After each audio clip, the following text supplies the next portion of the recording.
नमस्कार दोस्तों, स्वागत है आप सभी का गुरुजी 4.0 प्लेटफॉर्म पे। तो सबसे पहले तो मैं आप लोगों को अग्रिम शुभकामनाएं देता हूं। जो लोग कल से शुरू होने वाले जो फोर्थ ग्रेड एग्ज़ाम है, जिसमें भी 50,000 से ज़्यादा पोस्ट हैं इस बार, तो मैं ईश्वर से प्रार्थना करता हूं कि आप सभी लोग जो भी वीडियो देख रहे हैं, सभी का इस बार सिलेक्शन हो जाए और आपको सरकारी नौकरी का जो आपका सपना है वो पूरा हो। तो दोस्तों, मेरा नाम विजय यादव है और मैं आरएएस का जो प्री एग्ज़ाम है वो 6 बार पास कर चुका हूँ। यानी 6 एग्ज़ाम का मुझे उसका एक्सपीरियंस है। उसके अलावा हर मेंस में 4 पेपर होते हैं, यानी 24 पेपर लिखने का उसका अनुभव है। तो 30 एग्ज़ाम मैं लिख चुका हूँ, उससे भी ज़्यादा और भी बहुत सारे मैंने एग्ज़ाम दिए हैं, लेकिन खाली आरएएस का एक्सपीरियंस मुझे काफ़ी लंबा है। तो मैं आपको बताना चाहूँगा कि एग्ज़ाम से पहले बहुत सारी गलतियाँ होती हैं जो मैंने भी की, हो सकता है आप लोग भी करने वाले हों आने वाली आपकी जो कल से शुरू हो रही है एग्ज़ाम। तो हम लोग डिटेल में बात करेंगे कि ऐसी कौन सी चीज़ें हैं जो आपको गलती नहीं करनी चाहिए, ऐसी कौन सी चीज़ है जिसका आपको एग्ज़ाम में जाने से पहले ध्यान रखना चाहिए, आपको एडमिट कार्ड में क्या चीज़ चेक करनी है, उसके बाद में आपको आईडी आपकी जो लेनी है वो कैसी लेनी है, क्या करना है क्या नहीं करना है ना। तो हम एक एक चीज़ के बारे में बात करेंगे, केवल 15 से 20 मिनट लूँगा आपके, और आपको बताऊंगा कि किस तरह से ना केवल एग्ज़ाम सेंटर में एंटर करने तक, बल्कि उसके बाद भी। आपको पता है आजकल 1 घंटे पहले एंट्री बंद हो जाती है, तो वो जो 1 घंटा होता है जिससे आपको पेपर मिलने से लेकर के और बीच का जो 1 घंटा होता है उसको कैसे मैनेज करना है, सारी चीज़ें बात करेंगे दोस्तों। क्या करना है क्या नहीं करना है, सारी चीज़ों के बारे में हम लोग एक एक करके आपसे बात करेंगे। आशा करता हूँ आप सभी ने अपना एडमिट कार्ड डाउनलोड कर लिया होगा। मैं भी एक एडमिट कार्ड डाउनलोड करके लाया हूँ मेरे किसी रिलेटिव का, ताकि हम उस एडमिट कार्ड के सामने खोल करके और हम चीज़ों के बारे में क्या कर सके, बात कर सके। तो चलिए शुरू करते हैं आज की इस इंफॉर्मेटिव क्लास को। तो हमें ये देखेंगे कि जो आपकी एग्ज़ाम है इसमें आपको क्या करना है और क्या नहीं करना है। दोनों ही चीज़ें इंपॉर्टेंट होती है। और एक तो सबसे पहली चीज़ है कि आपको हड़बड़ी नहीं करनी है। एक दिन पहले ही आपकी अगर कल एग्ज़ाम है ना, और आज अगर आप ये वीडियो देख रहे हो, तो मैं आपसे कहूँगा कि कल सुबह जल्दी चला जाऊँगा, उसकी बजाय आप ये डिसीजन लीजिए कि आप आज रात को ही किसी तरह से वहाँ पहुँच जाइए। अगर आपके रुकने की व्यवस्था नहीं है, कोई होटल ले सकते हैं, 1,000-500 रुपये में होटल वगैरह मिल जाता है। तो इन सब चीज़ों में कभी कंजूसी नहीं करनी है ना। आपको एग्ज़ाम से पहले जो है कंफर्टेबल होना चाहिए एग्ज़ाम में जाने से पहले। चलो दोस्तों, अब देख लेते हैं। पहले तो मैं आपको एडमिट कार्ड, देखो इस तरह का आपने एडमिट कार्ड डाउनलोड किया होगा, इस तरह से लिखा होगा उस पर कि प्रोविज़नल एडमिट कार्ड। यहाँ आपका रोल नंबर लिखा हुआ होगा। अच्छी तरह से चेक कर ले अपना नाम, आपका नाम, आपके पिताजी का या पति का नाम चेक कर लें, स्पेलिंग चेक कर लें। और सबसे इम्पोर्टेंट चीज़ है ये जो कैटेगरी है। बहुत सारे जो लोग हैं उनकी कैटेगरी, जैसे एक्स सर्विसमैन है तो उनका लिखा हुआ आएगा BC, इस तरह से आप चेक कर लें कि आपकी जो कैटेगरी है वो सही लिखी हुई है या नहीं लिखी हुई है ना। अगर आप OBC हैं तो आपका BC लिखा होगा, जर्नल से है तो जर्नल लिखा होगा, SC है तो SC है तो SC लिखा होगा, ST लिखा होगा। अच्छी तरह से इस चीज़ को चेक कर लें, नाम की अपनी स्पेलिंग चेक कर लें, है ना। ये सारी चीज़ें आपको चेक करनी है, आपकी डेट ऑफ बर्थ आपको चेक करनी है। और उसके बाद में ये हो गया पेज आपका। इस पेज, ये पहले पेज का आधा भाग है, तो आप देख लीजिए इसको। अब आगे चलते हैं। इसका जो नीचे का भाग है, यहाँ पे आपकी 2 फोटो होंगी। देखो, एक फ़ोटो आपकी कहाँ पे होगी, यहाँ पे होगी, जो आपने अपलोड की होगी। एक आपने लाइव फ़ोटो अपलोड की होगी, दोनों फ़ोटो आपकी होंगी, ठीक है। इसके बाद में आपकी परीक्षा की तिथि और समय, यहाँ पे आपकी डेट लिखी होगी। ये आप देख लेना कि आपकी एग्ज़ाम 19 तारीख को है, 20 तारीख को है या 21 तारीख को है, यह आपको देखना है। फिर आपको टाइमिंग भी देखना है, क्योंकि आपको पता है एक दिन में 2 पारियों में एग्ज़ाम है। पता चला आपने डेट देख लिया 19 तारीख है और आप सुबह सुबह पहुंच गए, जबकि वहां पहुंच के पता चल रहा है कि आपकी एग्ज़ाम तो 2 बजे से थी। तो ये गलती बिल्कुल नहीं करें। यहाँ पे अच्छे से चेक कर लो कि आपकी जो एग्ज़ाम है वो सुबह 10 से 2 वाले में है या शाम वाले उसमें है, ठीक है। उसके बाद में आपको देखना है कि आपका जो परीक्षा का सेंटर है वो कहाँ पर है। जैसे परीक्षा का सेंटर आपका कोई ना कोई ज़िला यहाँ पे लिखा होगा, परीक्षा केंद्र का ज़िला। अब आता है सबसे इम्पोर्टेंट चीज़ कि आपका जो एग्जैक्टली सेंटर है वो कहाँ है ना। ये मैंने कई बार ऐसा देखा है, खास करके क्या है, जो हमारी जो लेडीज़ कैंडिडेट होते हैं उनसे मिस्टेक हो जाती है, और बाद में लास्ट टाइम में क्या होता है कि वो एकदम घबरा जाते हैं। तो आपको घबराने वाला काम नहीं करना है। आप जैसे सेंटर है, मान लो आपका कोई भी गवर्नमेंट कॉलेज या स्कूल है, ठीक है, एड्रेस दिया हुआ है यहाँ पे। कभी कभी क्या होता है, पास पास में 2 सेंटर होते हैं, ठीक है, सेम सरकारी स्कूल है, एक यहाँ पे है, जैसे मान लो कि सीकर नीम का थाना है, नीम का थाना में ही जैसे गवर्नमेंट सीनियर सेकेंडरी स्कूल ये ए है, एक सीनियर सेकेंडरी स्कूल बी है, दोनों पास पास में ही है। तो कभी कभी क्या हो जाता है, कन्फ्यूजन हो जाता है। तो सबसे पहले आपको एग्ज़ाम सेंटर पे, आपको पता है 2 घंटे, कम से कम 2 घंटे पहले पहुंचना ही है आपको, ये तो एडमिट कार्ड में लिखा हुआ है। उसके बाद जो गेट होगा वहाँ पे, जो गेट होगा उसके बाहर क्या लगी हुई होगी, एक लिस्ट लगी हुई होगी, जहाँ पे सबसे पहले तो परीक्षा केंद्र का कोड लिखा हुआ होगा। क्या लिखा हुआ होगा? परीक्षा केंद्र का कोड। तो उस कोड को आपके जो एडमिट कार्ड में देखो यहाँ पे कोड लिखा हुआ है, इस कोड से आपको क्या करना है, मैच करना है। तो ये कन्फर्म हो जाएगा कि हाँ स्कूल तो मेरी यही है। उसके बाद में फिर आपको क्या करना है, रोल नंबर वाइज अपना रूम चेक करना है कि भाई मेरा कौन से रूम में है, बस उतना काफ़ी है। उसके बाद में आप रिलैक्स हो जाइए, आराम से आप देख लीजिए कि आपने एडमिट कार्ड लिया है कि नहीं लिया है। कम से कम 2 पेन ले लीजिए, बॉल पेन, है ना, कभी कभार एक पेन नहीं चले तो दूसरा पेन गोले करने के लिए काम आएगा। चलो ये हो गया। अब देखो, रिटर्न एग्ज़ाम का परीक्षा केंद्र पर रिपोर्टिंग का समय कितने बजे दिया गया है? 8 बजे। जबकि परीक्षा कितने बजे शुरू होगी? 10 से 12, ठीक है, 8 बजे साफ साफ लिखा हुआ है एडमिट कार्ड में। कितने सारे बच्चे, अभी भी देखना आप, कल ऐसे बहुत सारे बच्चे होंगे जो परीक्षा केंद्र पे लेट पहुंचेंगे और उनको एंट्री नहीं मिलेगी। इतना हम लोग बात कर रहे हैं ना, फिर भी आप देखना कम, और एक दो नहीं, ऐसे सैकड़ों बच्चे होंगे जिनको कल लेट होने की वजह से एंट्री नहीं मिलेगी। जबकि यहाँ पे साफ साफ लिखा हुआ है कि परीक्षा केंद्र पर प्रवेश द्वार बंद होने का समय 9 बजे है। तो आप समझ लो कि 9 बजे तो गेट ही बंद हो जाएगा। ऐसा नहीं है कि आप 8:55 पे पहुँचेंगे और आप सोच रहे हैं कि यार मैं तो घुस जाऊँगा 5 मिनट में, ऐसे नहीं होता है। लाइन लगानी पड़ती है आपको, हर हालत में 8 बजे वहाँ पे पहुँच के लाइन में खड़े हो जाना है ना। वहाँ पे बातचीत नहीं करनी, जो भी आपके जैसे कोई यार दोस्त जानकार मिल जाते हैं उनसे परीक्षा के बाद में बात करना, परीक्षा से पहले तो खासकर किसी से बात नहीं करनी होती है। चलो ये हो गया आपके, ठीक है। परीक्षा प्रारंभ होने के निर्धारित समय से 1 घंटे पहले तक ही परीक्षा केंद्र में प्रवेश की अनुमति होगी, अर्थात प्रवेश द्वार 1 घंटे पहले बंद हो जाएगा। इसके पश्चात किसी भी प्रकार से प्रवेश नहीं। साफ साफ यही बात को बार बार कहा, यहाँ पे भी रिपीट किया है, यहाँ पे भी रिपीट किया है, नीचे भी रिपीट किया है, यही बात है ना। वो बोल रहे हैं कि आपकी बायोमेट्रिक होगा, फेस रिकॉग्निशन होगा, तलाशी होगी, इसलिए आपको क्या करना है, कम से कम 2 घंटे पहले पहुंचना है। चलो अब बात करते हैं कि इस एडमिट कार्ड का ये पहला पेज हो गया, आधा आधा हम करके हमने देख लिया। अब बात करते हैं कि इसके इंस्ट्रक्शंस के बारे में जो इस पर लिखे हुए हैं। देखो ध्यान से देख लो, सिर्फ 10 से 15 मिनट लूँगा आपके, लेकिन ये कभी कभी ये चीज़ें है ना बहुत भारी पड़ जाती हैं, इसलिए आप ध्यान से देख लो। परीक्षा OMR उत्तर पत्रक के अनुदेशों को भली प्रकार से पढ़ें। अब आपको जैसे पेपर मिल गया, वो बोलेंगे कि अभी आपको खोलना नहीं है, लेकिन उस पर जो इंस्ट्रक्शंस है वो आप क्या कर सकते हैं, पढ़ सकते हैं। तो वो इंस्ट्रक्शंस को अच्छी तरह से पढ़ लें। केवल नीले बॉल पेन का ही प्रयोग करें, साफ साफ लिखा हुआ है, केवल नीले बॉल पेन का ही प्रयोग करना है। फिर भी लोग क्या करेंगे, काले रंग का पेन ले जाएंगे, या बॉल पेन नहीं ले जाएंगे, क्या करेंगे, जेल पेन ले जाएंगे, है ना। सबसे पहले क्या करना है, आपको नीले बॉल पेन का ही प्रयोग करना है। उसके बाद में खास ध्यान रखना कि आपको कोशिश करना कि जो 5 रुपये वाला या ट्रांसपेरेंट पेन जो आता है ना वही लेके जाना, है ना, जिसमें आर पार दिख रहा हो। ऐसा काम करो कि आपको एग्ज़ाम सेंटर पे आप सीधे एंटर कर जाए, कोई डिस्टर्ब नहीं हो कोई, क्योंकि उस समय अगर आप डिस्टर्ब होते हैं तो फिर आपके जो परीक्षा की परफॉर्मेंस है उस पर भी प्रभाव पड़ता है, ठीक है। उसके बाद क्या बोल रहा है, उत्तर पत्रक के गोले भरने हेतु उचित दबाव के साथ भरें, ताकि जो आपके जो कार्बन कॉपी नीचे है, आपको पता है कि आप जो एग्ज़ाम देंगे कल उसमें पेपर आपको नहीं मिलने वाला है ना, पेपर वापस जमा हो जाएगा, आपको क्या मिलेगी, OMR की एक कार्बन कॉपी मिलेगी। तो अच्छे से गोला भरना है ताकि जो नीचे वाली कार्बन कॉपी है उस पर भी छप जाए, लेकिन इतने ज़्यादा ज़ोर से भी मत भर देना कि वो आपकी OMR शीट फटी जाए, इस चीज़ का भी ध्यान रखना। ये हो गया पहला पॉइंट, क्लियर हो गया अपना।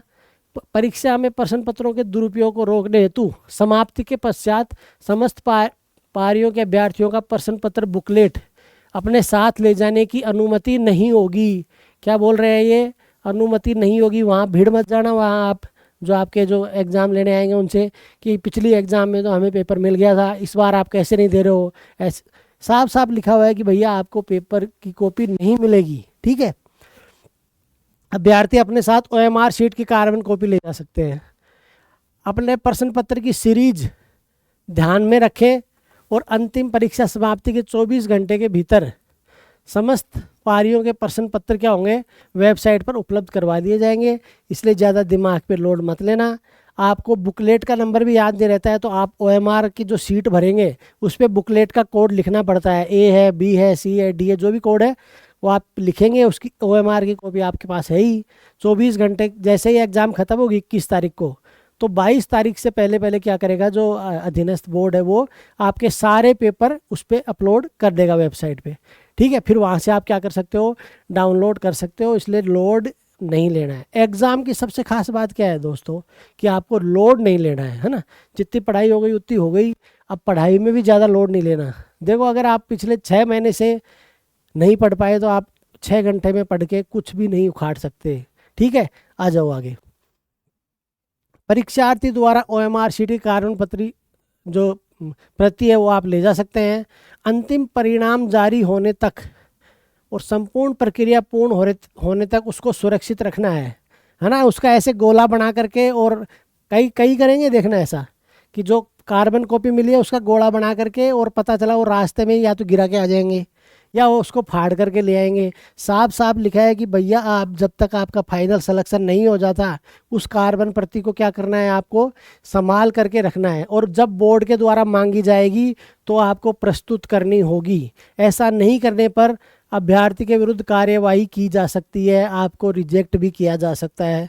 ठीक है, ऐसी लापरवाही मत करना। जो OMR शीट है उसकी कार्बन कॉपी को बहुत संभाल करके लाना और उसको सेफ तरीके से रखना। परीक्षार्थी प्रश्न हल करने से पहले प्रश्न पुस्तिका और OMR के क्रम संख्या समान होना चाहिए। पहली बात, आपका एक सीरियल नंबर होगा 6 से 7 डिजिट का, वही सीरियल नंबर जो होगा वो OMR शीट पे होना चाहिए। वही सीरियल नंबर किस पे होना चाहिए, आपकी जो प्रश्न पुस्तिका होगी उस पे होना चाहिए। ये मैच कर लेना अच्छी तरह से। उसके बाद क्या है, सारे पेज प्रिंट हैं कि नहीं है। जैसे ही आप पेपर खोले ऐसे टूट के नहीं पढ़ना कि मैं सीधे सवाल कर दूं। पहले एक बार पूरे पेज पलट करके देख लो कि सारे पेज प्रॉपर है या नहीं। पता चला कोई एक पूरा पेज ही गायब है, बीच में प्रिंट ही नहीं हुआ है ना।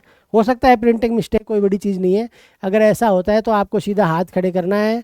जो भी टीचर एग्ज़ाम आपके जो कमरे में रहेंगे उनको बुला के दिखाना है। वो 5 मिनट के अंदर होता है ना। उसके बाद आप चेंज नहीं करवा पाएंगे, इसलिए उसको तुरंत चेंज करवा ले अगर ऐसा है तो। ये बात हो गई। देखो लिखा भी है 5 मिनट बाद किसी भी आपत्ति पर विचार नहीं किया जाएगा। ठीक है, इस बात का ध्यान रखना। परीक्षार्थियों को सलाह दी जाती है कि परीक्षा स्थल को पहले ही सत्यापित कर ले। मैं भी आपको यही कहूँगा, अगर आप ये वीडियो देख रहे हैं और आप एग्ज़ाम्स की सिटी में पहुँच गए हैं जहाँ आपका एग्ज़ाम है, तो आज ही जा करके एक बार सेंटर तक घूम करके आ जाओ, है ना। कोई नहीं, टेम्पो का किराया लगेगा या बस का किराया लगेगा, लग जाएगा। एक बार क्या है, आप अगर एक बार देख करके आ गए सेंटर को तो एक जो सुकून मिलेगा ना, आपको नींद बढ़िया आएगी आज की रात। तो ऐसा कर लें। यहाँ पे भी लिखा हुआ है कि आप पहले दिन ही देख लें सेंटर को, है ना। उसके बाद में अपनी शिफ्ट और आवंटित रोल नंबर के अनुसार बैठने हेतु कक्ष सुनिश्चित कर लें। बाहर जो लिस्ट लगी होगी उसमें देख लेगी आपका कौन सा कमरा है। गलत कक्ष और गलत शिफ्ट में बैठने वाले के विरुद्ध कार्रवाई की जा सकती है। देखो मैंने पहले ही बोला, आप चेक कर लो कि आपका 19 को है, 20 को है, 21 को है, सुबह वाली शिफ्ट में है या शाम वाली शिफ्ट में है। कर लिया। उसके बाद सेंटर पे जा कर के देख लो कि मेरा कमरा नंबर 12 है या 13 है, तो आपको उसी कमरा नंबर में बैठना है ना। कई बार हो सकता है आप गलती से दूसरे कमरे में चले जाएं और टीचर भी ध्यान नहीं दे, तो गड़बड़ हो सकती है ना। नुकसान इस गड़बड़ से किसका होगा, आपका होगा। आगे, परीक्षा के दिन परीक्षा केंद्र पर निम्न सामग्री लानी है। अब देख लो, इसके अलावा कुछ नहीं ले जाना। अपना खाने पीने का जो रखना है वो रख लेना। बिस्किट वो भी बाहर तक ही है, अंदर अलाउ नहीं है ना। सबसे पहले क्या चाहिए आपको, ई प्रवेश पत्र चाहिए QR कोड के साथ। देखो ये देख रहे हो QR कोड, आप प्रिंट करते टाइम ध्यान देना कि ये QR कोड प्रिंट हुआ है या नहीं हुआ है ना। अच्छे से देख लो, ये QR कोड क्या होना चाहिए, प्रिंट होना चाहिए। कोशिश करो कि 5 रुपये लग जाए, लेकिन कलर प्रिंट निकलवा लो एडमिट कार्ड का, है ना। चलो आगे चलते हैं।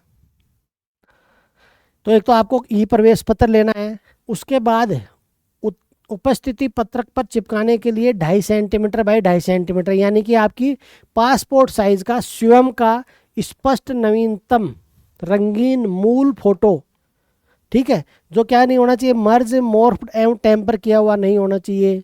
फोटो आपको ऐसा नहीं कि अपने पास कलर प्रिंटर है खुद ही टेढ़ा मेढ़ा करके प्रिंट निकाल लिया, वो नहीं चलेगा। किसी फ़ोटो वाले ही दुकान से जा कर के प्रिंट करवा लेना, है ना, 50-60 रुपये लगेंगे। हो सकता है आपको एक ही फ़ोटो चाहिए। ये गलती कई स्टूडेंट करते हैं पैसे बचाने के चक्कर में कि यार मेरे पास तो 2 साल पहले वाली फ़ोटो पड़ी है, चल जाएगी ये, ठीक है, 6 महीने ज़्यादा पुरानी नहीं होनी चाहिए फ़ोटो, ये बात ध्यान रखना आप, ठीक है। देखो यहाँ तो क्या लिखा हुआ है, 1 माह ही लिखा हुआ है, 1 महीने से ज़्यादा पुरानी नहीं होनी चाहिए फ़ोटो, ठीक है, यहाँ पे साफ लिखा हुआ है, इसलिए ये चीज़ गलती मत कर देना। फ़ोटो आपको नवीनतम ही ले जानी है। नीले रंग की स्याही का पारदर्शी बाल पेन, देखो लिखा हुआ है यहाँ पे, आपका जो बॉल पेन है वो कैसा होना चाहिए, पारदर्शी होना चाहिए।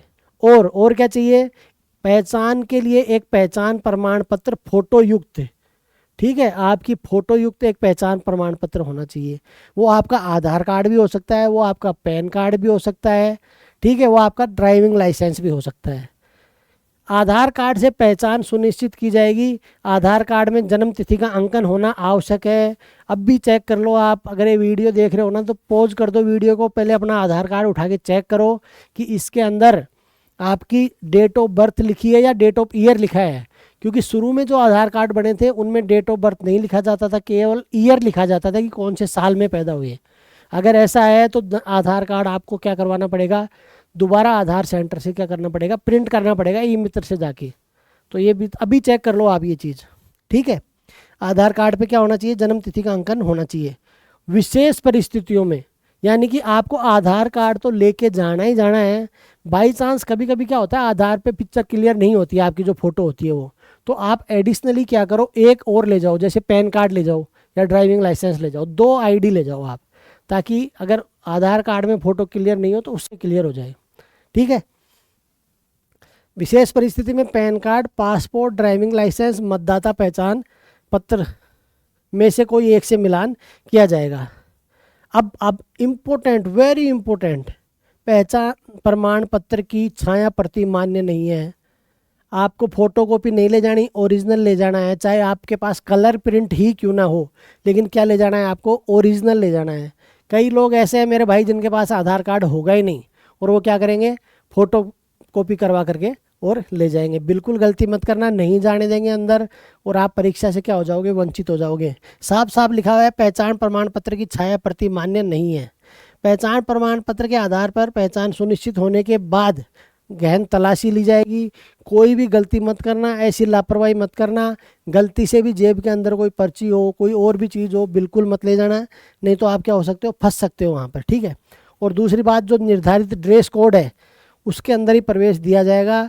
बहुत सारे लोगों ने, आपने वीडियो कई देखे होंगे जिसमें क्या है, बनियान में बैठ करके लोग एग्ज़ाम दे रहे हैं, तो वो बोर्ड की गलती नहीं है, वो उन बच्चों की गलती है जिन्होंने क्या किया, इंस्ट्रक्शंस अच्छे से पढ़े नहीं, पूरी बाजू की शर्ट पहन के चले गए, जबकि पूरी बाजू की शर्ट क्या है, अलाउ नहीं है।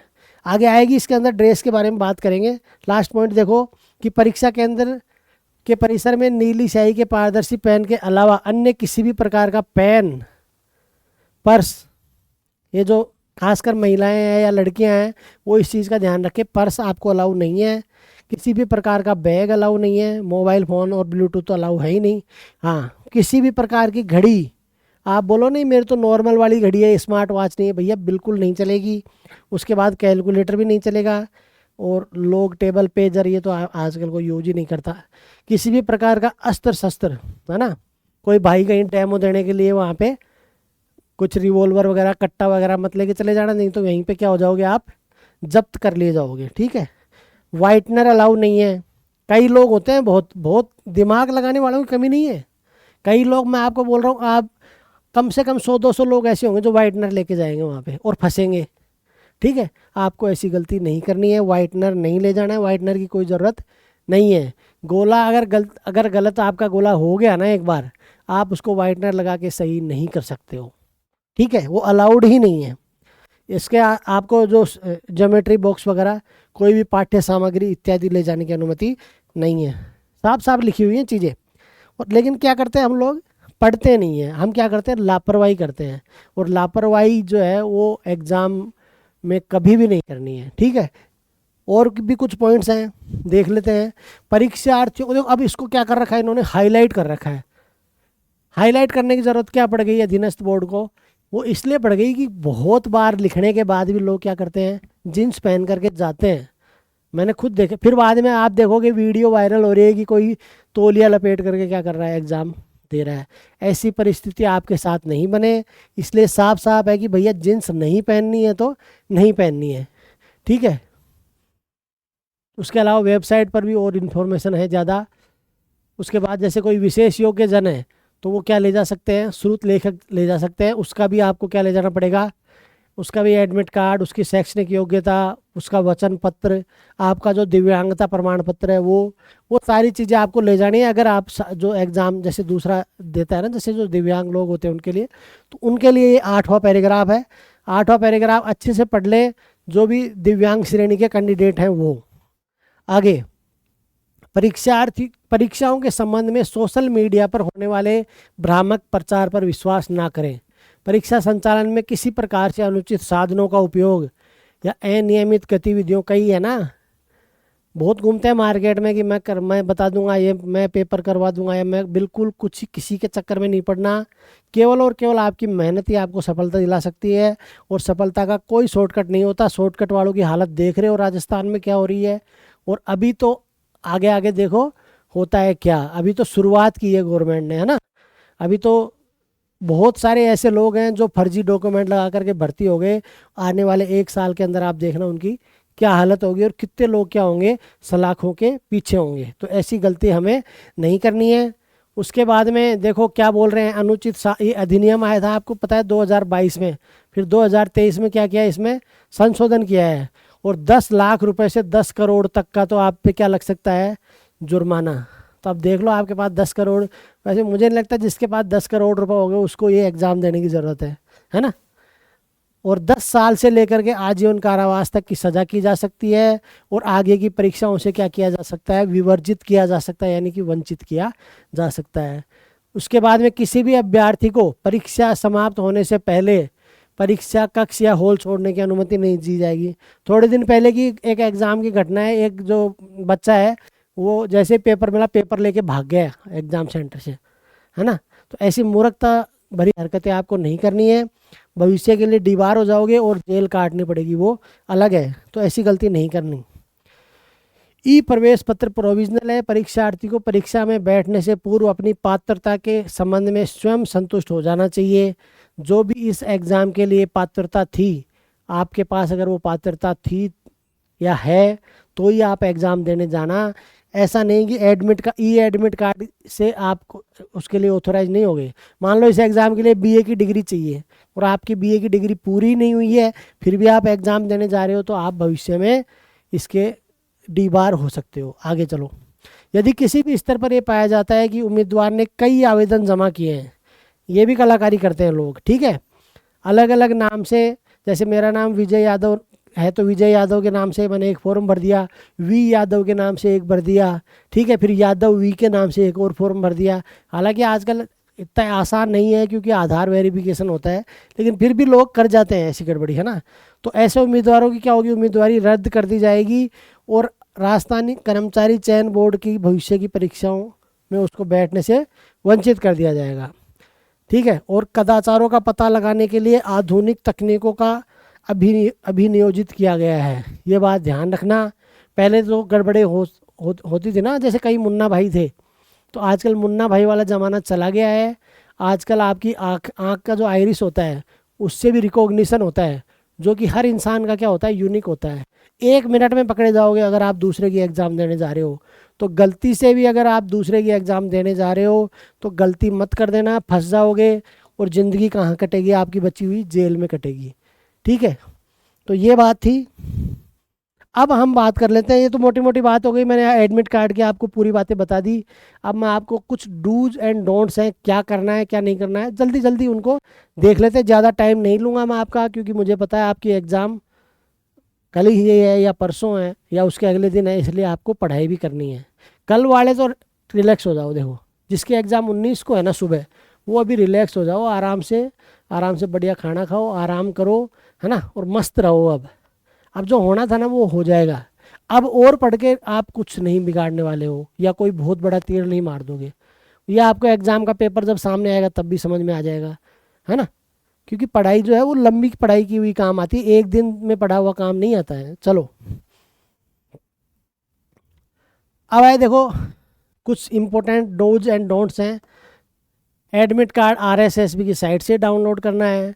एडमिट कार्ड पे अपना नाम चेक कर लेना। मैं रिवाइज कर रहा हूँ ये सारी चीज़ें आपको।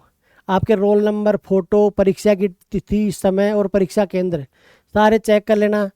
एडमिट कार्ड के लिए आपको प्रवेश के लिए एडमिट कार्ड और एक आधार कार्ड या वोटर पैन कार्ड, आधार कार्ड तो पक्का ले जाना। उसके अलावा वोटर कार्ड या इनमें से कोई एक ले जा सकते हो तो ले जाना। अगर आधार कार्ड में फ़ोटो साफ आ रही है तो कोई ज़रूरत नहीं है ले जाने की, ठीक है। साफ साफ लिखा है परीक्षा केंद्र पर कम से कम 2 घंटा, है ना। आप 2.5 घंटे पहले भी चले जाओगे तो कोई आपको वहाँ पे डांटने वाला नहीं है कि तुम 2.5 घंटे पहले कैसे आ गए। तो आराम से जब जितना जल्दी हो सके, हाँ कुछ खा करके ज़रूर जाना। ऐसा नहीं हो कि भाई सुबह सुबह खाली पेट चले गए, चाहे 2 केले खा करके चले जाना, लेकिन कुछ खा करके आपको जाना है। परीक्षा केंद्र पर प्रवेश परीक्षा प्रारंभ होने से 60 मिनट पहले तक ही मिलेगा, उसके बाद में प्रवेश नहीं मिलेगा। ये हम ऑलरेडी बात कर चुके हैं। आपको पता है नीली स्याही का आपको क्या करना है, बॉल पेन ले जाना है। ओएमआर सीट पर रोल नंबर, ठीक है, और जो पुस्तिका संख्या है। देखो ये भी गलती करते हैं यहाँ, जब घबराहट होती है ना तब क्या हुआ है, पता चला जो सीरियल नंबर है 6-7 डिजिट का वो आपने गलत भर दिया। पहली बात तो ऐसी गलती होनी ही नहीं चाहिए। मतलब ये बिल्कुल जिसको कहते हैं कि अस्वीकार्य गलती है कि अगर आप रोल नंबर या पुस्तिका की जो संख्या है वो गलत भर दो। चलो रोल नंबर भी जनरली सही लिख लेते हैं बच्चे देख करके, गोला भरने में बहुत बार गड़बड़ हो जाती है ना। रोल नंबर है, मान लो आपका रोल नंबर है 100300, पता चला कि आपने जो गोले भर रहे हो 1 के नीचे भरा फिर 0 के नीचे, उसमें भी बहुत सारे बच्चे गड़बड़ कर देते हैं। ध्यान से पहले ऊपर देख लो कौन सी डिजिट है, फिर गोला भरो, फिर ऊपर डिजिट देखो, फिर गोला भरो, है ना। भले उसमें 30 सेकंड ज़्यादा लग जाएगी लेकिन आराम से काम करना है, ठीक है, ध्यान से भरना है। ओएमआर सीट हो गई। उसके बाद में ओएमआर सीट पर निर्देशित स्थान पर हस्ताक्षर। देखो हमेशा ओएमआर सीट पे आपके साइन होंगे ही होंगे। भले ही जो आपके जो टीचर आए एग्ज़ाम लेने वो भूल सकते हैं, देखो उनसे भूल हो सकती है, लेकिन एग्ज़ाम आपकी है, आप सिलेक्शन आपको लेना है। अगर आपने साइन नहीं किया तो आप ऐसे ही रिजेक्ट हो जाओगे। तो ध्यान रखना, साइन जहाँ पर आपका होना चाहिए वहाँ आपका साइन है, ये आप इंश्योर करें।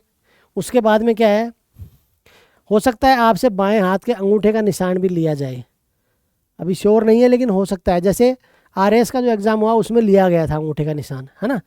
तो अगर लिया जाए तो आप वहाँ पर अपना अंगूठे का निशान, बाएं हाथ का लगाना है तो पता चला दाएं हाथ का लगा दिया, ऐसी गलती भी मत करना, ठीक है दोस्तों। फिर एडमिट कार्ड को सुरक्षित रखें, आगे की चयन प्रक्रिया में इसकी आवश्यकता होगी। तो आपको एडमिट कार्ड को भी सुरक्षित रखना है ना। अब आप क्या करोगे कि जैसे रोडवेज में क्या होता है, मैं मतलब ये प्रैक्टिकल बात बता रहा हूँ आपको, कि एडमिट कार्ड आपने निकलवा लिया, उसका जो ऊपर का पोर्शन था बचा हुआ। अब हमारे राजस्थान में क्या है कि भाई बस में किराया नहीं लगता रोडवेज में, अगर आप एग्ज़ाम देने जा रहे हो तो वो रोडवेज के कंडक्टर तो होते हैं, वो क्या करते हैं आपके एडमिट कार्ड को ले लेते हैं और आपका किराया आपसे नहीं लेते हैं। ठीक है आप दे देना वहाँ पे अगर देना है तो, लेकिन फिर भी आपके पास सॉफ्ट कॉपी होगी तो उस सॉफ्ट कॉपी को अच्छे से सेव करके रखना, क्योंकि भविष्य में आपको देखो आपके रोल नंबर चेक करने के लिए आपको एडमिट कार्ड की ज़रूरत तो पड़ने वाली है। तो एक तो एडमिट कार्ड और एक जो OMR की कॉपी है वो संभाल करके रखनी है, ठीक है। इन्विजिलेटर द्वारा दिए गए सभी निर्देशों का पालन करें, ठीक है। जो वहाँ पर जैसे क्या होगा वो बोलेंगे भाई चप्पल बाहर निकाल दो, जूते, मैं बता रहा हूँ, इस बार मैं मेंस का एग्ज़ाम देने गया, एक बंदा 15 से 20 मिनट तक ये बहस करता रहा कि मैं सॉक्स बाहर नहीं उतारूँगा। केवल इस चीज़ के लिए उसने अपने 15 से 20 मिनट ख़राब किए, बाकी और भी जो बच्चे बैठे थे उनको भी डिस्टर्ब किया। और लास्टली क्या हुआ कि जो मेन जो हेड जो इंचार्ज होते हैं वो आए, उसकी बेइज्जती की और उसकी जुराब बाहर उतरवाई।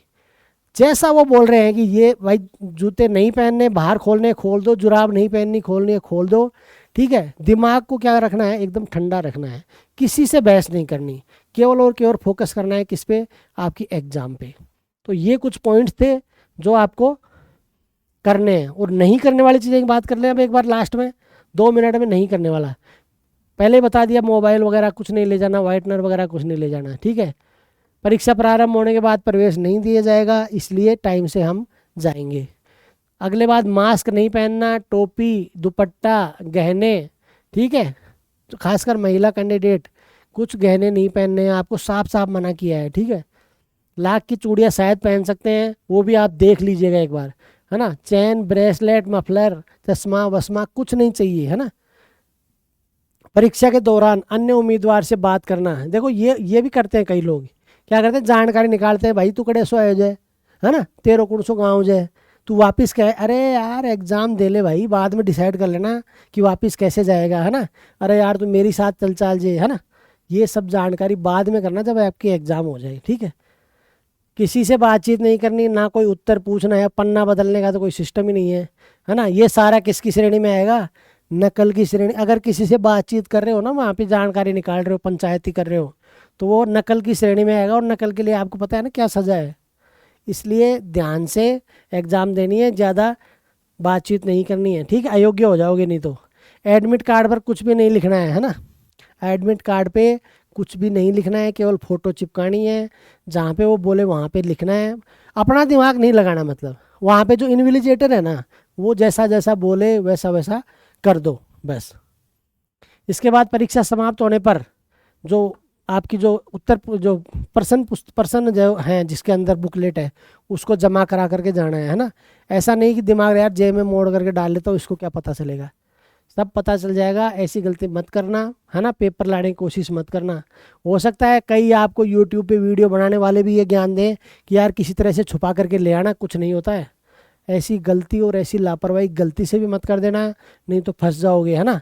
एग्ज़ाम के बारे से तो आप गए ही गए, और भविष्य की एग्ज़ाम के बारे से भी चले जाओगे। इसलिए जो प्रश्न पुस्तिका है वो आपको क्या करनी है, वो आप जमा करनी है। अगर वो भूल भी गया है इन्विजिलेटर, तो आपको जा करके बोले सर ये मेरी आपने जमा नहीं की, इसको जमा कर लो, ठीक है। इसके बाद में आपको पता है कोई भी इलेक्ट्रॉनिक चीज़ आपको यूज नहीं करनी है। अब बात आती है जो लास्ट का 1 घंटा है, ठीक है। आपकी मान लो एग्ज़ाम है 8 से 10, 7 बजे आप अपनी सीट पे बैठे होंगे, क्योंकि गेट बंद हो जाएगा 7 बजे। 7:05 पे, 7:10 पे, अगले 50 मिनट आपके पास ना पेपर आएगा। बिल्कुल किसी से पंचायती नहीं करनी है, आंखें बंद करना है ना। अनुलोम विलोम कर सकते हो, एक नाक से सांस लिया, दूसरे से छोड़ा, दूसरे से लिया, पहले से छोड़ा। सबसे अच्छा ये चीज़ मेडिटेशन है एग्ज़ाम से पहले, आप देखना इसका बहुत प्रभाव पड़ेगा, ठीक है। ये हो गई बात क्या क्या करना है, क्या क्या नहीं करना है। उम्मीद करता हूँ ये सारी चीज़ें आपको क्या हुई होंगी, समझ में आई होंगी। तो ध्यान रखना दोस्तों, ये एग्ज़ाम बहुत इम्पोर्टेंट है आपके लिए, और मैं ईश्वर से यही प्रार्थना करता हूँ कि जितने भी लोग ये वीडियो देख रहे हैं वो सब क्या हो जाए, फाइनली सेलेक्ट हो जाएं। और 2 बातें और बता देता हूँ जाते जाते, कि जब पेपर आपके सामने आएगा घबराना नहीं है। कभी कभी ऐसा होगा कि शुरू के 5 सवाल पढ़े आपने और पाँचों के पाँचों आपको नहीं आ रहे, तो टेंशन नहीं लेना है। देखो पेपर हार्ड होगा तो सबके लिए हार्ड होगा, इजी होगा तो सबके लिए इजी होगा। इसलिए नहीं आ रहे तो आगे बढ़ जाओ, सवाल नहीं आ रहा है आगे बढ़ जाओ, है ना। तो एक तो ये चीज़, दूसरी का हर सवाल को ध्यान से पढ़ना है। कई कई बार पूछेगा इनमें से कौन सा नहीं है, और आपने पता चला कि है वाला पढ़ के और गलत करके आ गए। ऐसा हर बार हर बच्चे के साथ होता है। तो अगर आप थोड़े से अगर सजग हैं एग्ज़ाम में, पेपर को और सवाल को ध्यान से पढ़ रहे हैं, तो आप इन गलतियों से क्या हो सकते हैं, बच सकते हैं। इसके अलावा फालतू के तुक्के नहीं लगाने। अगर आपको चारों ऑप्शन में से, क्योंकि नेगेटिव मार्किंग होती है, अगर चारों ऑप्शन में से कोई सा भी नहीं आ रहा है तो आप उस सवाल को बेशक छोड़ सकते हैं। लेकिन आपको लग रहा है कि यार इन 2 में से तो कोई एक है, तो वो सवाल आपको ज़रूर अटैम्प्ट करना चाहिए, है ना। लेकिन अगर आपको लगता है कि चारों में से मुझे तो आइडिया नहीं है, वो आपको सवाल बिल्कुल भी अटैम्प्ट नहीं करना चाहिए। ये एक बड़ा भाई होने के नाते मेरी आपसे गुजारिश है कि ये जितनी भी बातें मैंने आपसे की दिमाग में रखना। और जितने भी आपके दोस्त हैं, भाई हैं, है ना, ये जो भी एग्ज़ाम दे रहे हैं, जिनकी 19 को, 20 को या 21 को एग्ज़ाम है, ये वीडियो उनके साथ शेयर करो। हो सकता है ये वीडियो उनके बहुत काम आ जाए, उसमें से कोई एक ऐसा पॉइंट हो जिसकी वजह से वो एग्ज़ाम में रिजेक्ट होने से बच जाए, ठीक है। तो थैंक यू दोस्तों, और ऑल द बेस्ट, है ना, बेस्ट ऑफ लक। अच्छे से आप पेपर दे के आना। और उसके बाद में हम लोग क्या करेंगे, जब ये पेपर हो जाएंगे, जब वेबसाइट पे पेपर डाल दिए जाएंगे, उसके बाद में हम लोग क्या करेंगे, उन पेपर्स पे डिस्कशन भी करेंगे। तो थैंक यू वेरी मच। जय हिंद, जय भारत।